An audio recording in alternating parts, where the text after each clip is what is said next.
Then you look at Philip Schofield, and you just brought up Philip Schofield. For people that don't know who Philip Schofield, do you mind explaining to people who he is? Yeah, he was a TV presenter in England. He was very famous. He ran the morning show, and he was grooming children for a very long time, and all the staff knew about it, and the people who worked on the show with them were being groomed by him, and everybody knew, and it was all a big ha-ha-ha joke.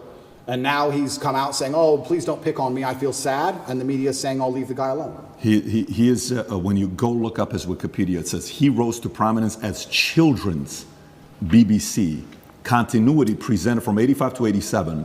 Then went on to do programs on BBC and ITV for Going Live, This Morning, Dancing on Ice, All-Star Mr. and Mrs., The Cube, and a bunch of other things.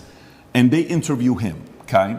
While he's going through the mess, you know, after 27 years of being married, this one guy that he groomed since 10 years old, his name is McGreevy, I want to say, something McGreevy, that he's going through the process. Matthew McGreevy, they met at 10 years old at a theater group. At 15 years old, Philip follows him on Twitter. While the kid is 15, he follows him on Twitter.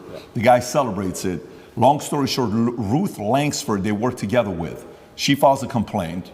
Then right after filing the complaint, McGreevy gets fired. Then he has to take a break. Then he comes out after 27 years telling his wife, you know, and hey, I'm gay, I'm coming out of the closet. He's got 2 daughters.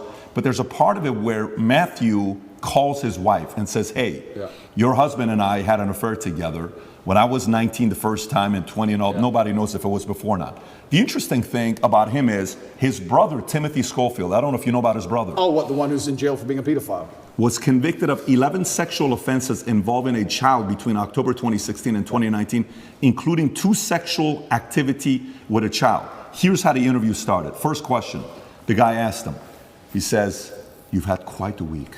How are you? Opening question. Versus the question they ask you on the opening, right?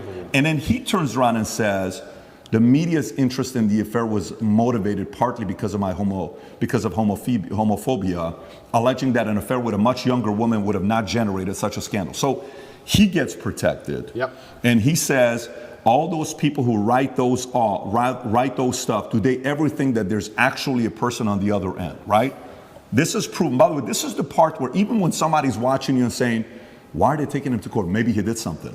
Why are they taking Trump to court? Maybe he did something. Why are they taking this guy? He must have done something. There must have been something there, right?